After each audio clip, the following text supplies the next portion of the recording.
Hello, everyone. So today we've got with us Teresa, mother of Ian Rogers, come to talk about her son and his disappearance, so we can get as much information out as we possibly can. If I can ask you, everybody in the chat, please share this stream, not for me, but Teresa's words can be spread as far and as wide as possible. If there's any creators in here that want to email me and get in contact with Teresa themselves, she's given me permission to do so. So let's get started with Teresa. If you could just introduce yourself and give us a little summary about Ian to, humanise him. Okay, good evening. Let's see. My name's Teresa, and Ian is my youngest child. He is a very creative young man. He builds houses. He plays music. He's a drummer. He's very kind and he's funny. He's a really wonderful person, and we miss him, and we miss him. And he's got a son. His son is 11, and he just turned 12 actually, and Ian went missing the day before his birthday. And they had all sorts of plans, father and son plans, and they used to go fishing together and play baseball. Ian was a really good pitcher when he was a child. He played baseball, so he was teaching Aiden, that's his son's name, was teaching him to play baseball and ride a bike, and they had a really good relationship. He was a really good father, and they had a lot of fun together. And he's a really hard worker. He worked real hard. He was working for a construction company, and so he is a good person. Jinx is saying thank you so much for this live stream, Teresa. So you say he was into baseball and that. Was he in any teams or? Well, Ian was on. Well, he was always on when he was young. When he was on the Babe Ruth, that's like the all-star teams.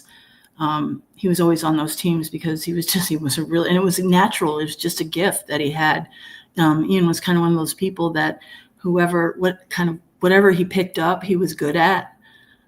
He just had a natural ability for things. That's the same way with when he played drums. He started playing drums in like middle school, like 6th grade.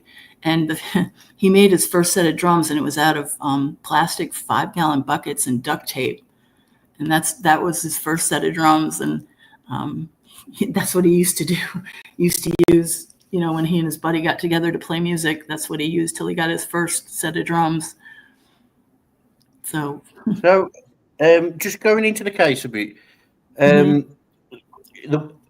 week up and coming to when he went missing, could we just go over that and talk about were there anything odd going on in his behavior, or was there any activities that you noticed that were anything of interest that might help with locating him or giving ideas to what could have happened? As far as any out of character behavior, there really wasn't any. He was doing really good, going to work and everything. The only thing that presented itself was the morning that he actually disappeared, and his eldest brother had an appointment real early in the morning. It was about 4:00, and he went out. He heard somebody talking, and he went out to the road and had a look, and Ian was down at the end of the road. It wasn't, real far. I don't know, maybe 200 yards or something, if that. And he heard Ian, and Ian was kind of berating himself about, how he shouldn't be getting all the good things that were happening to him, that he didn't deserve them. He had just gotten the new truck that his boss had bought and was letting him use for work, and he had just gotten a promotion and and a raise, and so all these good things were happening to him, and he he was talking about how he didn't deserve it. And that's the thing that stands out for me the most. That's different because Ian didn't usually say those things. Obviously, he didn't know his brother was there, but he didn't talk like that. He was always, he kept things like that close to his chest. He didn't share those things with anybody. And he always kept a smile on his face. So you didn't know, that he was having any kind of issues, Yeah. So Okay. that's So one thing. going into, like, say, circumstance and things like that. Mhm. Before the live stream, we was talking, and you said that he just had a promotion at Mhm. work. Mhm. Do you want to go over that a bit? Sure. Well, he worked for a construction company, and he had worked for them before, and had left and then come back. And his boss was actually someone that both he and my son Daniel had gone to school with, high school, and he got a promotion. He was going to become like a lead supervisor over all the jobs that were going on. He would like take the truck and he'd go from job to job, every, that they were working each team, and, see if they needed anything, if something needed to be done. And so that was going to be his new job, as opposed to, getting on his hands and knees and, pounding the nails and that kind of thing. It was a little bit less physical labor. And along with that, he was going to get a promotion, not just a promotion, but a raise. And a good raise, from my understanding. And so he, that's and the day that he disappeared was the first day of this new position. And So going off that, then you can. It's fair to say that it wasn't, relating to he was struggling to find work. He wasn't. Um, he wasn't struggling at work with, keeping the job and things like that, because he'd just been promoted and right. things like that. So I just want to go over the truck. The Mhm. truck that he was last seen in and hasn't been recovered. That was actually a work vehicle, wasn't it? Yes, sir. It was his boss had purchased it for him, for work. Yep, that's it. Um, and Ian had said, "This is the nicest vehicle I've ever owned." um, and so that's what he was. But he was going to be allowed to use it for work, but also for personal use. Yeah. Well, I'm not a police officer, Mhm. so I can't say for fact. But to me, him not, I mean, him not owning the vehicle, it sort of says, that he wasn't disappearing in this truck, for personal, like it wasn't a midlife crisis, or where he's going to go and live a new life somewhere, or anything like that, because it Right. wasn't his truck. I mean, if he was going to do something like that, surely he'd have gone in a personal vehicle rather than a work vehicle. Yes, absolutely. Yeah. If he was gonna, if he was just gonna leave town, um, he wouldn't have taken. One thing, he liked his boss. They were friends, and so he wouldn't have done that. He wouldn't have taken, his vehicle, and because his boss actually had to report it stolen, in order in the county north of us, in order Leon County, in order to get them to even look, for Ian. Um, he had to report the truck stolen. So that kind of, made Ian a criminal, at that point. So. Yeah. So on the day that he went missing, Mhm. um, what was there anything like that stood out? Like, I know he was last seen. Was it in a park? Like his vehicle, sorry, was last Well, seen. no, actually, he was near the park, um, and the way that he went up to where you would turn into the park, but he didn't turn in. He went around the bend.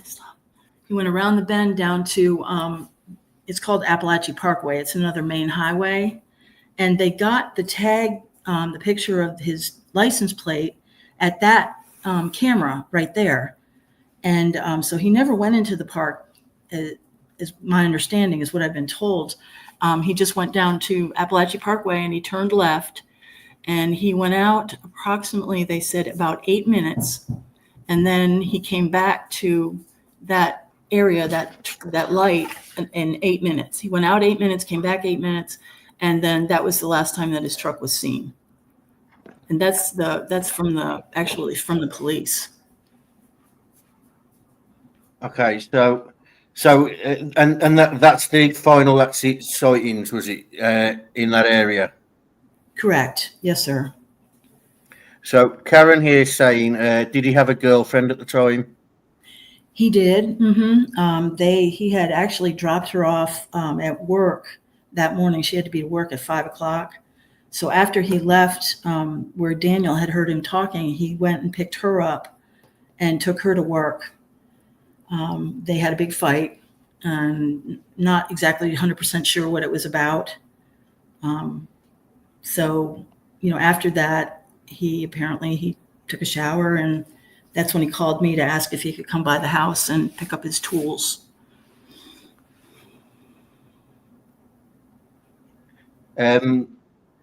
So another thing that stood out to me was when we was talking earlier. You said that he'd been putting himself down a bit, and the reason I wanted to highlight that was just so we cross all avenues and we put everything that we can down out there for the audience, so they get as broad a picture as possible.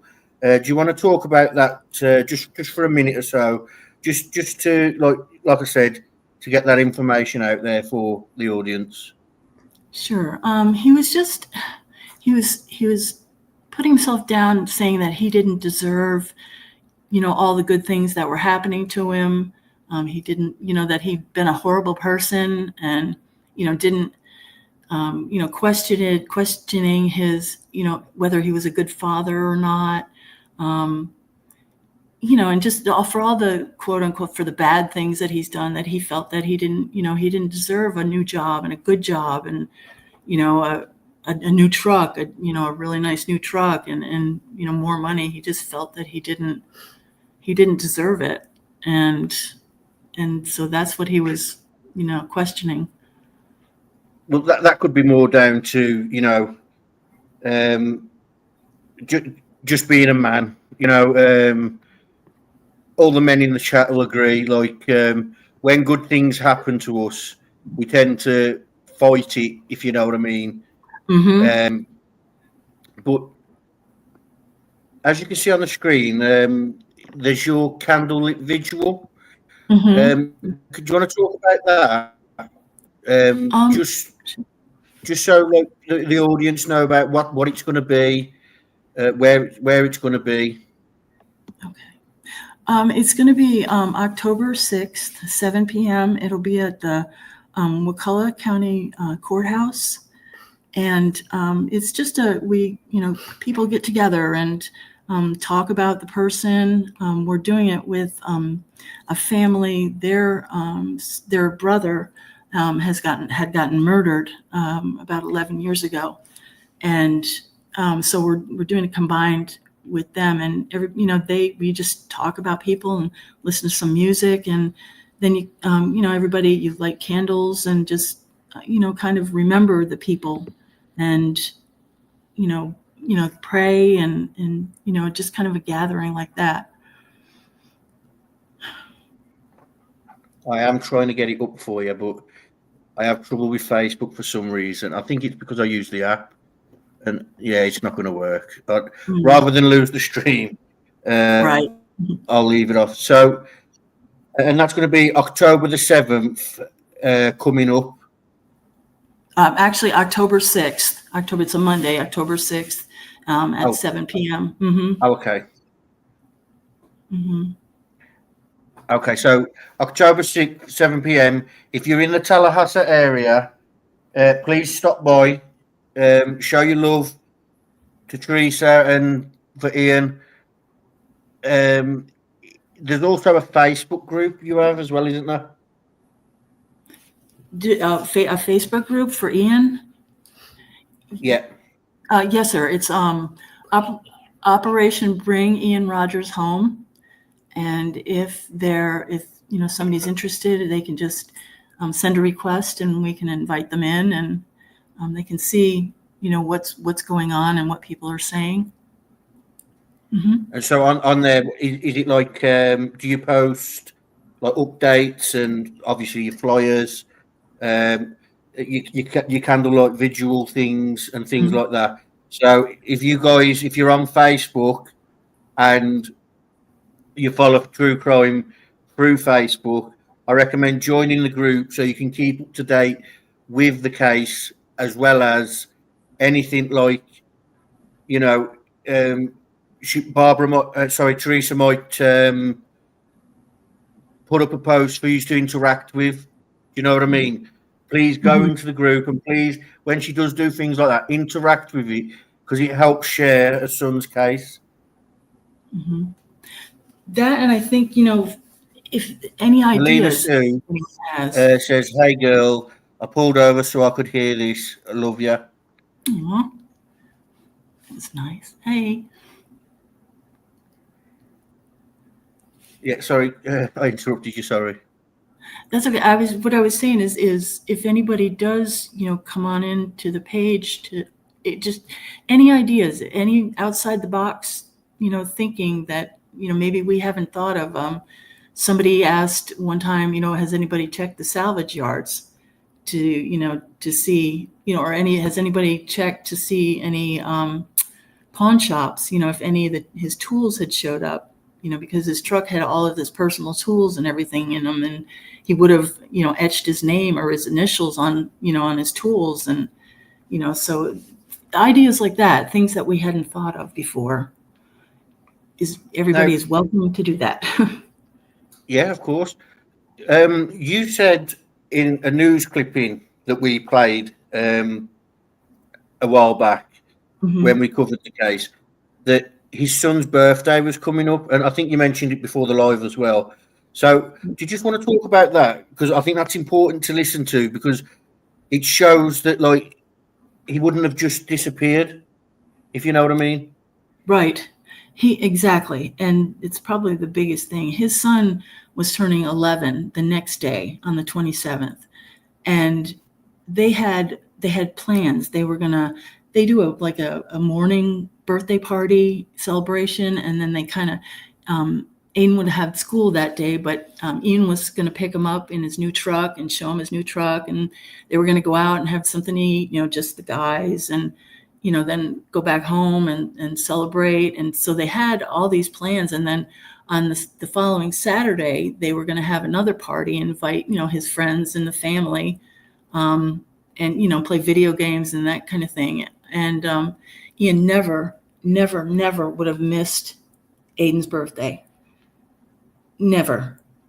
Not in a million years. And that's why I know he didn't just up and leave. He never would have done that to his son. There's no way. There's no way. So Doodlebug, she's another creator. I can pass your details on to her if you want, because she's a bigger channel than mine. So, and she's got a different audience. So it'd be good for you to spread more awareness. But back to the topic, she really hates to ask this, but did he carry anything for protection? Or expanding on that, was there any reason to feel like he was going to be harmed or anything like that? No, not that I know of. He didn't have a gun as far as I know. He may have had a knife, but it wouldn't have been anything, anything major, not anything big, but, just something for work. Yeah. Frank Moyster's also in the chat. He's another one that I could pass you on to if you wanted, and he could, because he's got a similar audience to me, but he's a much wider audience. Sure, that'd be great.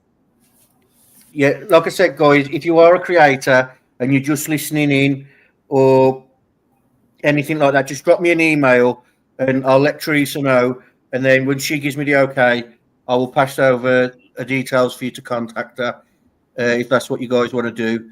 So we've covered like the protection and things like that. So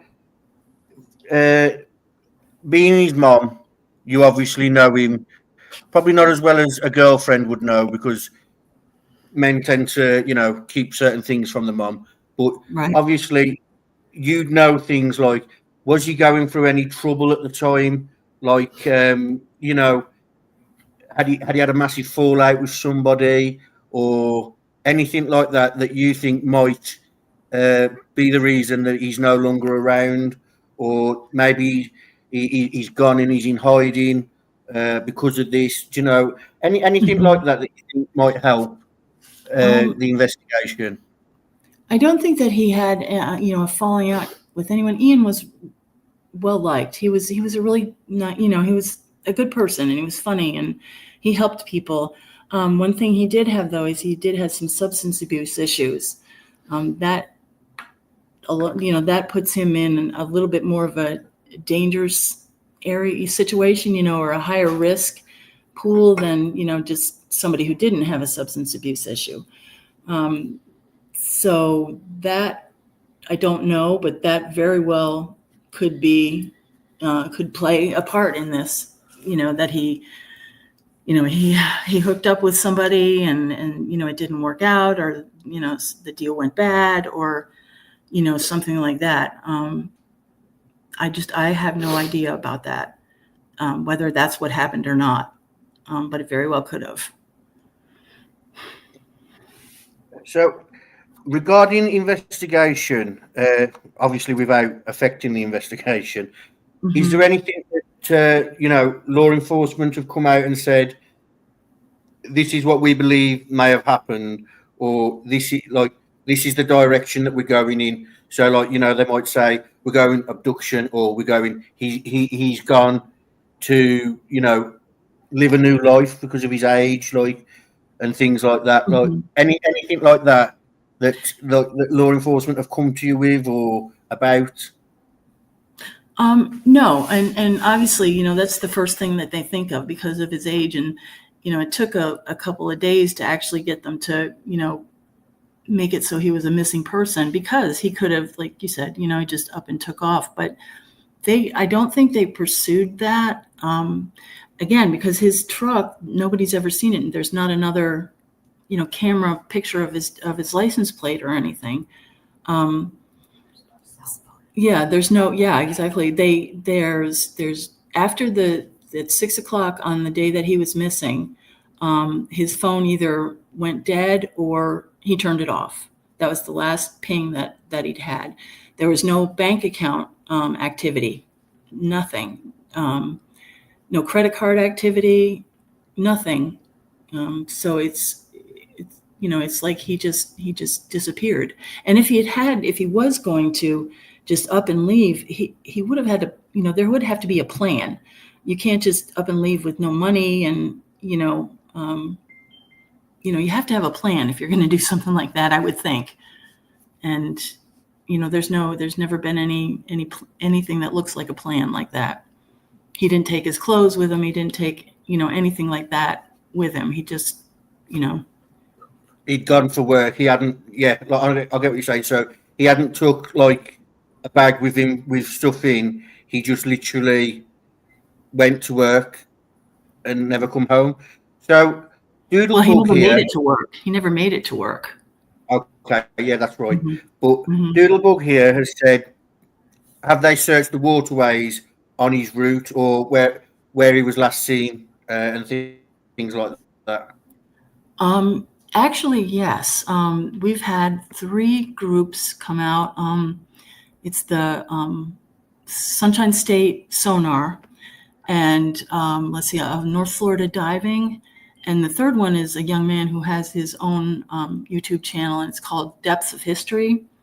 And they all went out to all the sinkholes and local waterways, the rivers and the lakes, and had a look at all of them. One of the things that is not a problem, but one of the things that's an issue here is everything is shallow. There's not deep enough water to cover his truck. Yeah. So, they searched them, but there's not anything, no anything. So what you're saying is they did search any waterways and things like that, and one of the issues they come across was the water was shallow, so even if, say, his truck was in there, it wouldn't have covered his truck. Correct. Yes, sir. Okay. So Melinda has said, "I've got to go. Dispatch is calling. Love you."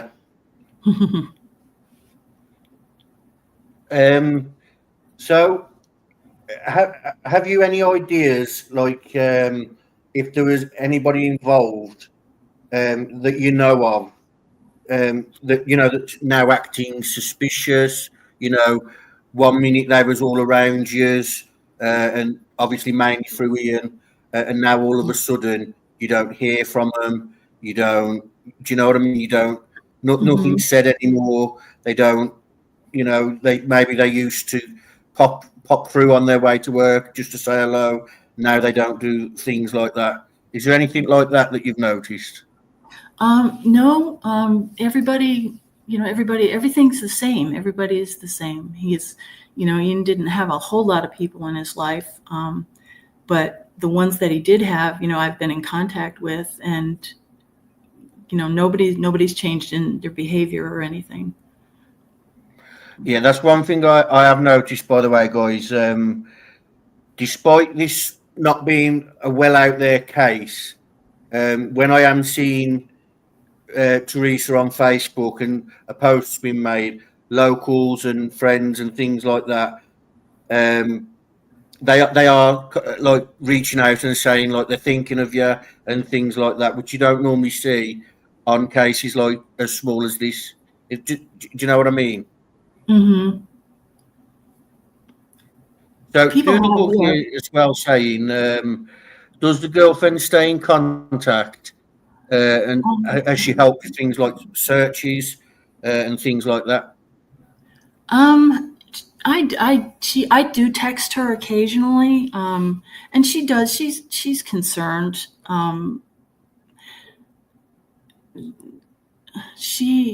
They were only together for about a year. Yeah. So I mean, she does, stay in touch, but not. We weren't really. Her and I weren't really close because I didn't know her that well. So Yeah, boys she's tend to keep partners away from their mothers until much later into the relationship, if you know what I mean. So I yes. can understand where you're coming from, and I know that Mhm. because I would never take anyone to my mom that I've only been seeing for so long, just purely because I know what she's going to do. Do you know what I mean? She's going to get the photos out, and I'm Oh just not yeah. ready for Mm-hmm. that. Oh, definitely.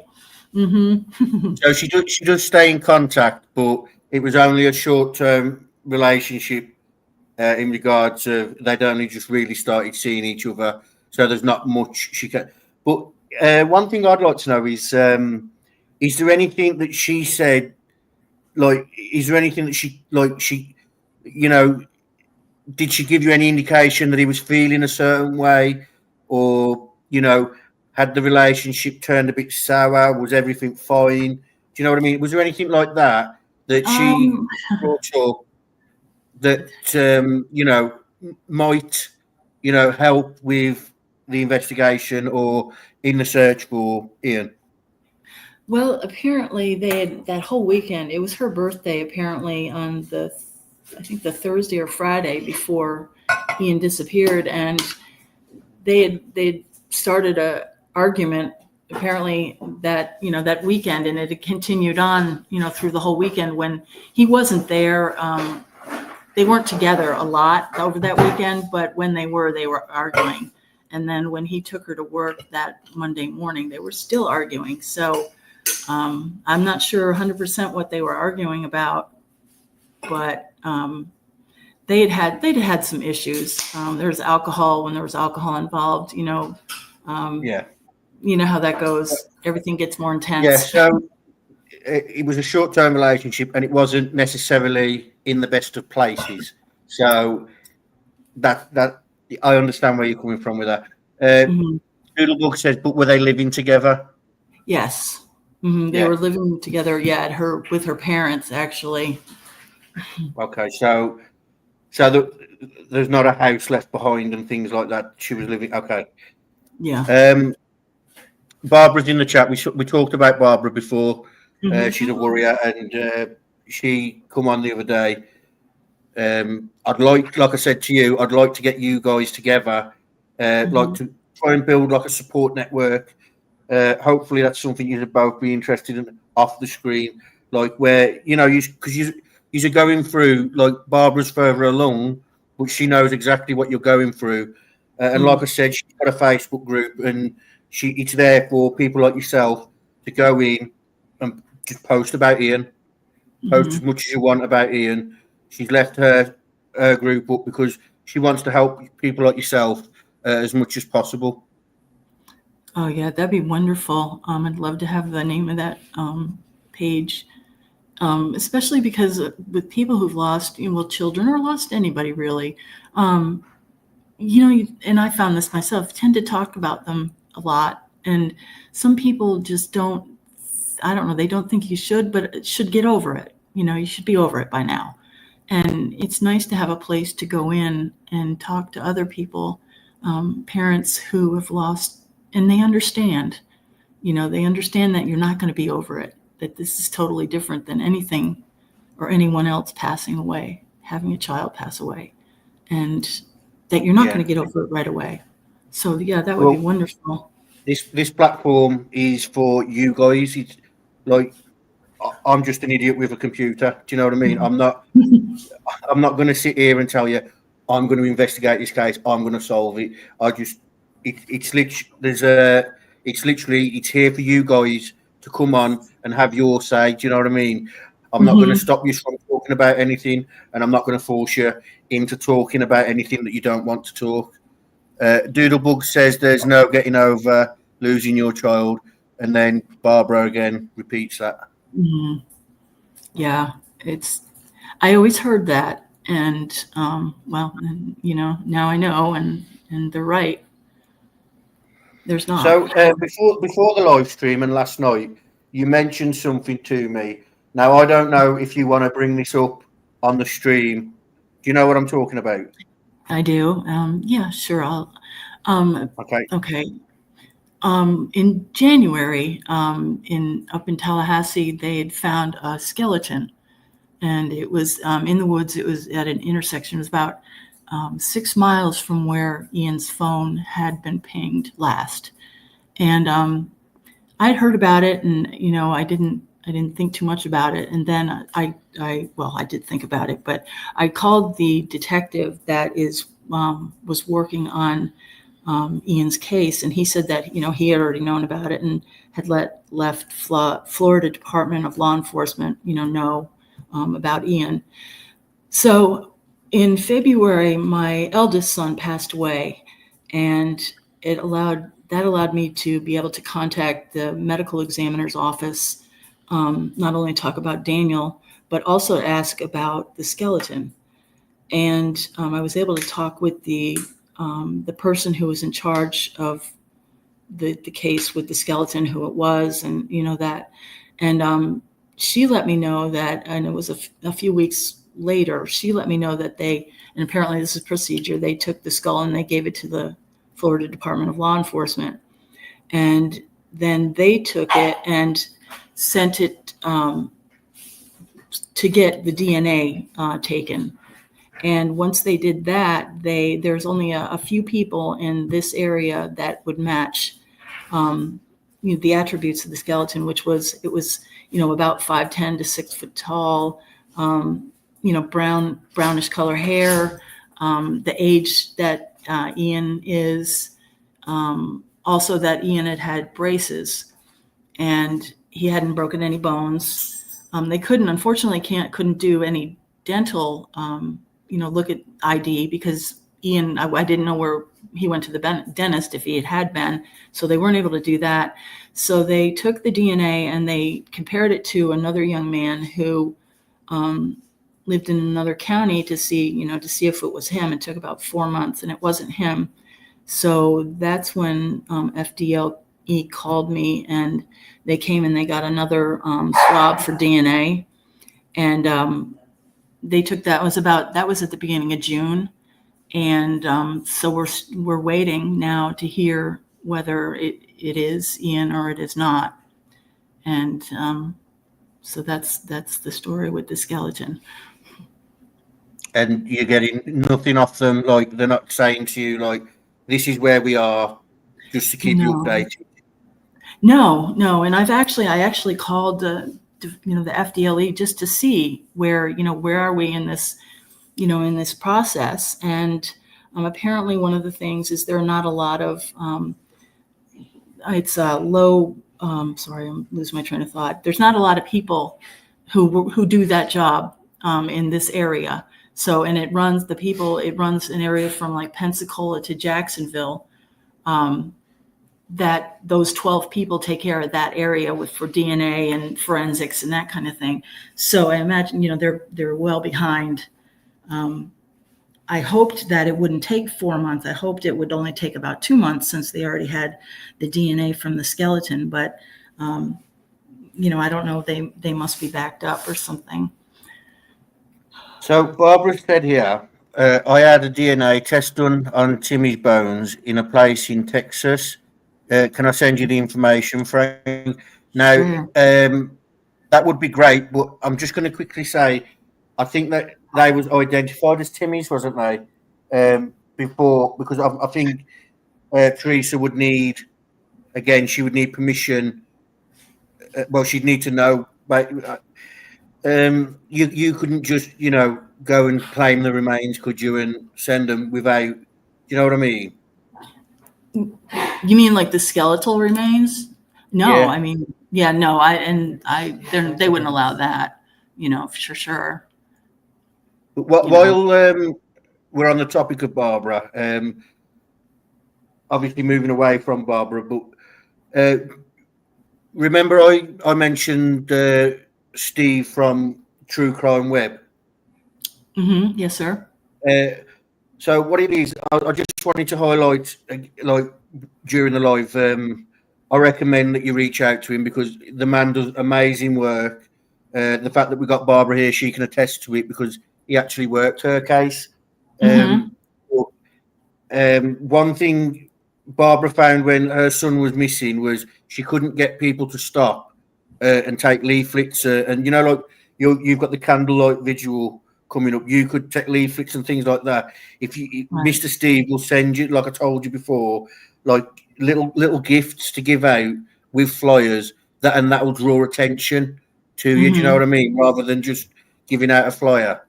Right. So I'm just saying, like, I would recommend reaching out to him because he's an amazing man. He just tries. If he can't help you regarding, the case, he still wants to Mm-hmm. help take the cost and the burden off you, and help as much as possible as he can. Sure. Because obviously he has to have law enforcement's permission and things like that.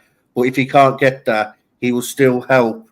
Like he'll give you like things to say, not things to say, things to do that might help, like things on your face, anything that he's an expert. I'm just like I said, I'm just an idiot with a computer. Do you know what I mean?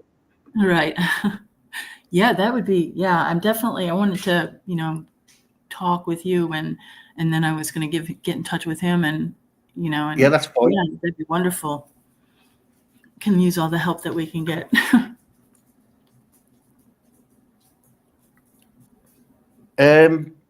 So just going over everything again. Um, what would you say in like knowing everything that you know now? What is it? What is your belief of what's happened? Like, do you have an idea, or is it everything, all the information that you do have, so scattered and uh, like in certain like areas so thin of information that you've got no idea, or do you think you've got an idea of what's happened? Well, there isn't any information. That's probably the hardest thing is that from from when his tag was seen, and then his phone was pinged that evening. I mean, we don't know what happened in between there. There isn't any information. I've had thoughts that maybe he had, like I said, a drug deal gone bad, or he'd gotten, there's a lot of fentanyl in the drugs here. Maybe he'd gotten a hold of that and passed away. It's just that we don't have any information. It's like he just disappeared, and his truck, that's probably the biggest thing that people focus on, is where's his truck. It's hard to, I mean, you can break it down, but where's his truck? Well, yeah, it's like, to me, like you said, if he just, like you said, brought a little bit, but it was laced and he'd gone somewhere, then yeah, okay, that's fair enough. His remains would be hard to find, but there is this big couple of ton truck. Do you know what I mean? Yeah, Where's exactly. And yeah, where is it? And why, after it was seen on that, the tag, there's a lot of cameras in Tallahassee. Why was it not seen again? Did it go stationary? Did somebody take it and set it on fire? So that's a good question. A good thing that you just raised there. You're saying there's a load of cameras. Now, my question to that would be, where he was last seen, have they not looked at surrounding cameras? Because he's got to have got out somewhere, or do you know what I mean? So surely he's boxed in there. Do you know what I'm saying? Like, if he's not been seen again, surrounding cameras were not Right. have got to have been searched. So is he not boxed in? Well, apparently, I'm not really sure about the cameras, as far as they just take a picture of, like, we're not even sure that he was driving the truck or he was even in the truck. And when the license plate was seen, the license plate picture was taken. So, apparently, from what I've understand, even though there are the cameras and things, it didn't get picked up again. But on the other hand, this is an area, it's full of national forest. So there are back roads that he could have taken and, I guess, not be seen. I don't know how he would get to those back roads without, the truck being seen again. But apparently not. That's the only picture that we have of the truck. It was then. And that was about 1:45, I believe. And then his phone was pinged out in the woods at about 6:00 that evening. I just want to quickly go over this. This is if anybody knows something or anything like that, if you have any information concerning the whereabouts of this person, please contact FDLE or I'm going to butcher this, but Wakalua County Sheriff's Office. Yeah, Sheriff's Office at 850-745-7100, and I'll leave that on the screen for a bit, just so if anybody comes in or anything like that, guys want to screenshot that and spread it when you spread the flyer or anything like that. This is the key information. This is where you need to be contacting. If you've got any information, do not contact a YouTuber with information on the whereabouts or the likelihood whereabouts of somebody, because we are just YouTubers. As I keep saying, I'm just an idiot with a laptop. We are not investigators. Some are actual ex-investigators, but they will tell you the same. Contact the sheriff or the police department dealing with the case. Mm-hmm. And I said I'd leave that up, and I've took it off. But here's a tattoo. Now, other than this tattoo, does he have any other tattoos or anything like that that could help identify him if somebody thinks they've spotted him to look out for? He does. He has a tribal tattoo on one of his calves. And then on the other one, he's got a scroll that says mom. I remember the scroll, but I haven't got any pictures of those. But this is the one that I do have a picture of, guys. And this is his right arm, is it? Yes, correct. His right arm, yep. And it's 2 gorillas and a salt shaker. What was it? I don't know. I have no idea. I'm sure there was tequila involved.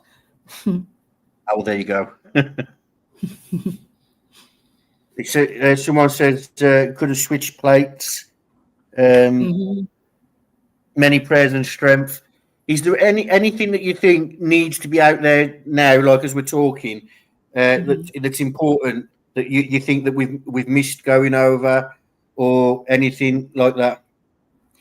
Well, the switching the plates, yeah, that's true. I didn't think about that until just recently. But other, I don't have any idea. We just don't have any idea what happened. Just it's almost, Hello? I joke about it, and I say, well, maybe aliens got him. That's how. Hello? Hello? Hello? Guys, can you hear me? I can hear you. Oh, here we go. Sorry, I lost you there. Okay. Can you start again what you were saying? Sorry, I don't know. I don't know what the chat heard because you just went blank. I just had said that, it's almost like aliens had taken him. He just up and, disappeared. And it's really funny because just a couple of days before this happened, he and I were having a conversation about how you can't really just disappear in America anymore, or anywhere for that matter, because, there's so many cameras and things around, and, it's hard to just disappear. And then, a few days later, he disappeared. And so, I don't know. I don't really have any other information that could help anybody. Like one of your folks said, somebody knows something. And that's why we keep telling people and putting it out there and being on the news. And exactly, people don't just vanish. You wouldn't think so. But Ian has. Is there anything that you need help with? Like, obviously, spreading awareness. So, guys, I will post the missing persons flyer in a post after this live. Please, please, please, even if you just stick it on your Facebook, stick it out there. People can put eyes on it. And it doesn't matter if you're not from the area. Post it in a missing persons group. Do what you can to help. Exactly. You know what I'm saying? So, is there anything other than sharing the flyer and sharing this live of your message? Is there anything that you think that we can do that can help spread awareness? I know that one thing I can think of is getting in your Facebook group and interacting with your posts that you make, even if people don't want to hit comment on it or anything like that. Hit the like on these posts, and it helps push them out into Facebook and things like that. Right. Share everything. Share. Just keep, it doesn't matter where you are or anything. Just if everybody keeps sharing all the information, somebody's got to see it. Somebody's got to know something, like Barbara said, people don't just vanish. Ruckus is in the chat. We spoke about Ruckus. Do you want to have a go at him now? Like you're I'm joking. But yeah, he's another great guy that he works close with me. Like he helps me with, behind the scenes and whatnot. Now, I've just seen again the Lit Visual. If you guys can't attend to it because you're out of state or like me out of the country, please share and share and share. Exactly. Yeah, Doodlebug, we spoke about this before the live. Please be careful with who you're allowed to share this story with.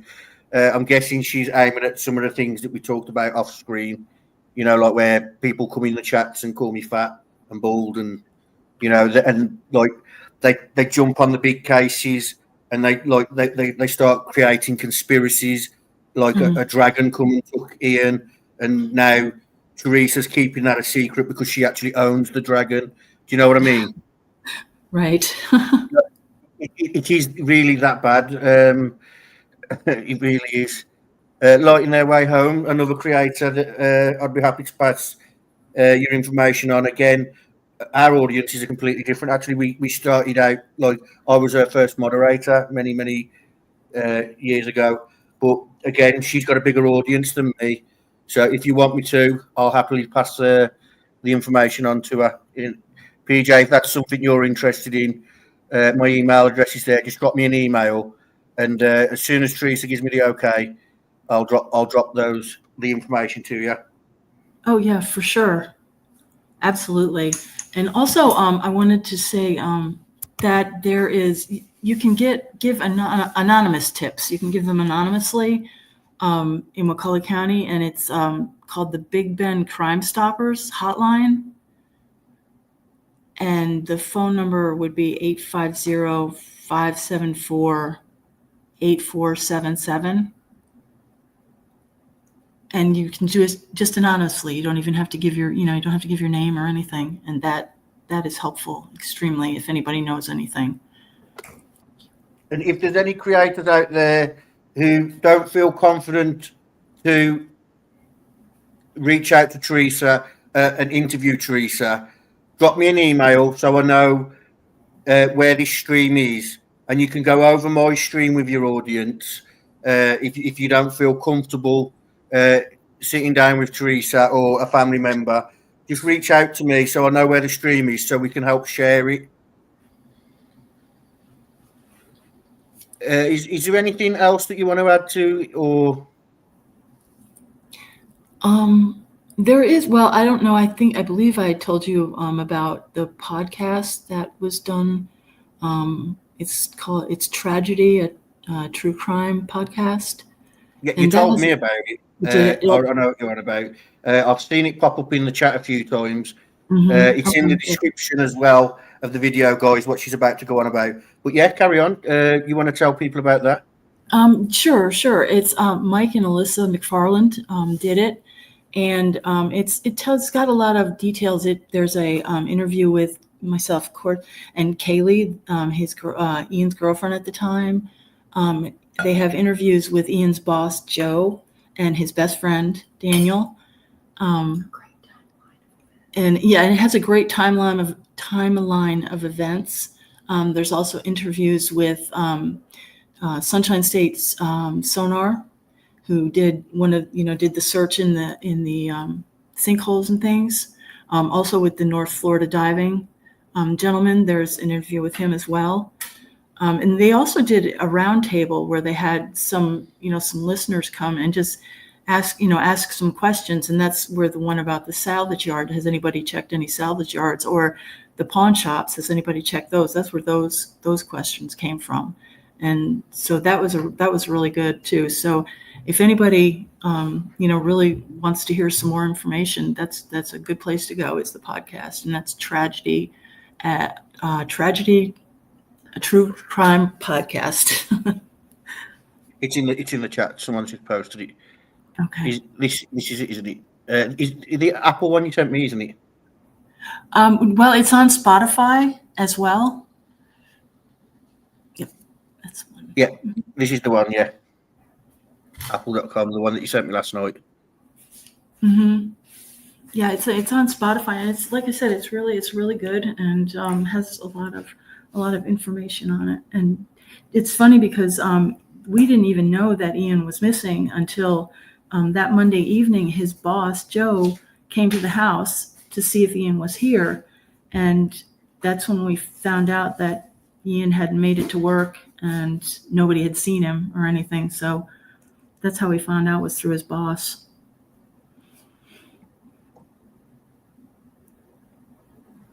So Shane says his tools would be expensive. Well, that's something as well. Like, yeah,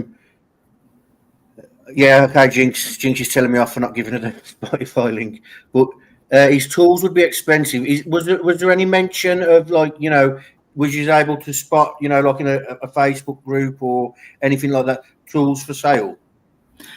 Well, no, but I don't know if anybody that's a good idea. I don't know if anybody has been looking at that even. Yeah, he would have had a lot of tools. That was his, what he did for a living, and he would have had all of his good tools with him. What was it? What was it he did for a living? He was in construction. He built houses and also commercial buildings as well. And he worked on all phases of the building. And now he was going to be kind of, like a supervisor. I know a bit about construction. I used to lay concrete floors before I got injured.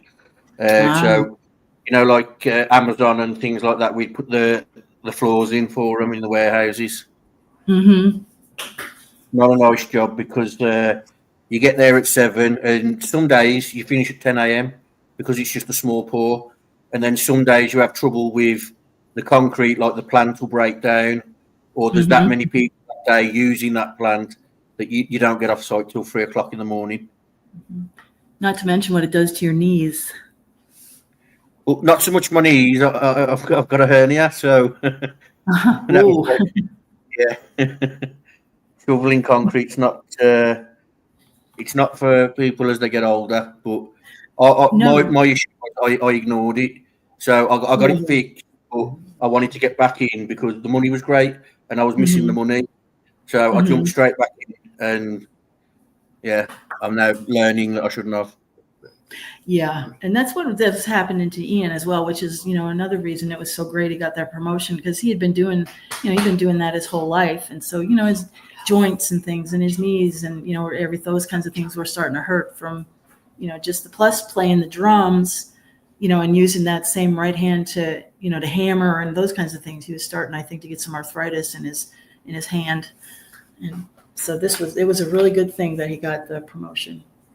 Yeah, I mean, I was around a lot of heavy machinery, and you got, the big concrete wagons you see spinning the concrete down the roads and that. I was in between all these machines, shoveling the concrete.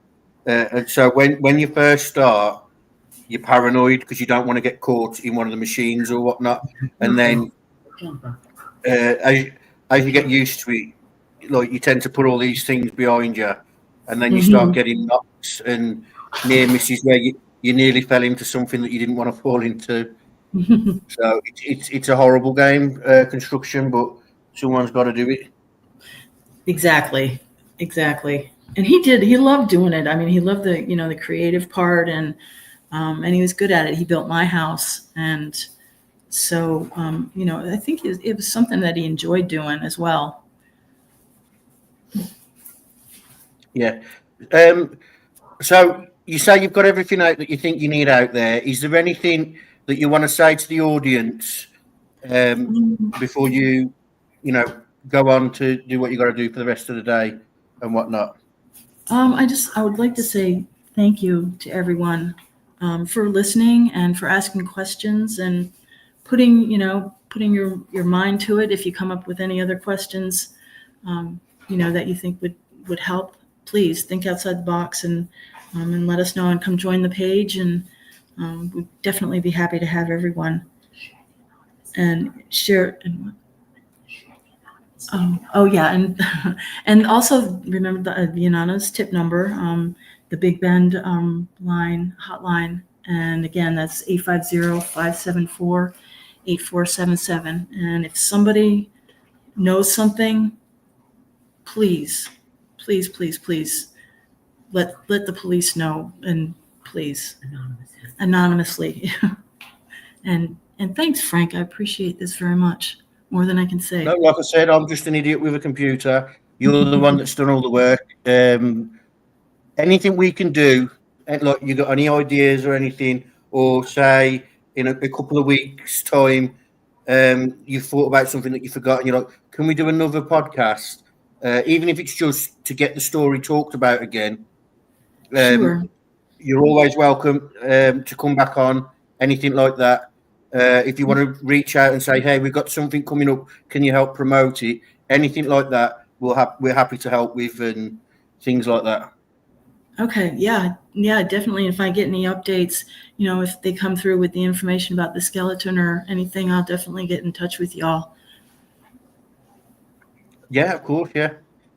So a massive thank you to yourself for coming on. Um, what was his favourite colour? Uh, Blue. His favorite color was blue. Can you Is just fill the chat with blue hearts um, before the stream ends, just to show solidarity? Again, if you're a creator and you want to help by helping Teresa, go onto my about section. My email's there. It's going across the screen if you've got a pen to hand. Reach out. As soon as Teresa gives me the okay, I'll pass on the details to you, and you guys can spread the awareness through your platforms. Oh, for sure. You've got my yes, absolutely. And again, if Teresa doesn't feel like it at the time, um, you're more than welcome to share this stream, like play this stream on a live to, spread the awareness. Just let me know that you're doing that so I can help spread your live. Um, Plus, I can come in and show support as well. Wonderful. Right then, Teresa, I'm going to let you go and get on with your day. Thank you for coming on. And like I said, you're more than welcome to reach out anytime, even if it's just to talk or if you want to redo the podcast because you've got more information, or if it's say a few weeks down the line and you just want to get the story out there again, you're more than welcome. Okay. That's wonderful. Thank you so much. I appreciate you. No, Thank you, and I thank appreciate you, thank everybody. you. Okay, thank you. Bye. Bye. Okay, that was Teresa. Everybody, thank you all for coming. Like I said to the creators that are here, just drop me an email. As soon as Teresa gives me the okay, I'll send you the information over.